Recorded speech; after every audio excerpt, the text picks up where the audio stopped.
If you read the Bible, you should read the Bible. There's some really, really funny stuff in here. You'll be changed, and you might even laugh if you read it right. I'll show you a portion in John 20 that's just hilarious to me. It's about John and Peter. Back when I was in seminary years ago, that's a bad preacher joke. Back when I was in seminary, I had a professor that said that John and Peter likely had a rivalry. And they were always comparing. Like, you look at the disciples, like, who's the greatest? Who's the most important? Jesus, who gets to ride shotgun? That's my translation of who gets to sit next to you at the table. Who's the most important? And in John chapter 20, you can actually see this rivalry, this comparison between Peter and John. Now, if I were Peter, I honestly probably wouldn't like John. I mean, I love him, but may not like him. Any of you have friends like that? Like, you love him in the Lord, but you don't want to be around him? John was annoying.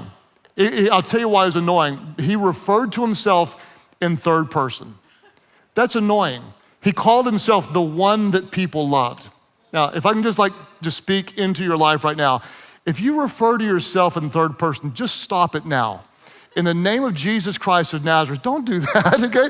That's annoying. Well, Pastor Craig thinks, don't say that, don't say that. This is what John did, and this may be one of the reasons why he annoyed Peter. He referred to himself as the disciple that Jesus loved, and what I want to do is give you the context, and then I'm going to show you something funny. The context of John 20, it was Sunday morning, the day of the resurrection, the biggest day in history. The tomb is now empty. Jesus is risen from the dead. So Jesus gave his life. 3 days later, he is risen from the dead. And I want you to notice how many times John tells us that he's faster than Peter in a foot race. It's in the Bible. Don't miss it. Watch this. The tomb is empty.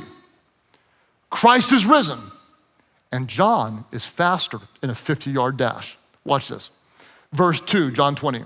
So Mary came running to Simon Peter and the other disciple, watch this, the one who Jesus loved. That's John, that's annoying. Can you agree that's annoying? Type that in the chat, that's annoying. So here's John referring to himself. She came to him and said, they've taken the Lord out of the tomb and we don't know where they put him. Now count the times with me. How many times does he say it? So Peter and the other disciple, that's John, started for the tomb. Both were running, but the other disciple, here's John talking about himself. The other disciple outran Peter and reached the tomb first. There's one. Then Simon Peter came along. Where was Peter? Behind John, there's number 2, and went straight into the tomb. Finally, the other disciple, that's John, who had reached the tomb first, also went inside. 3 times, John tells us in his own gospel, I got to the tomb faster than Peter. Comparing, competing. I'm imagining this.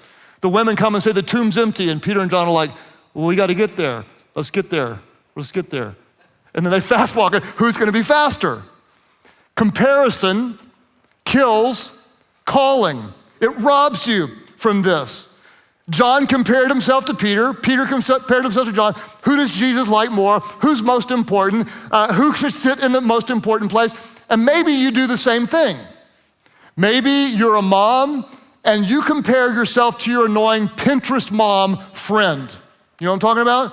It's COVID.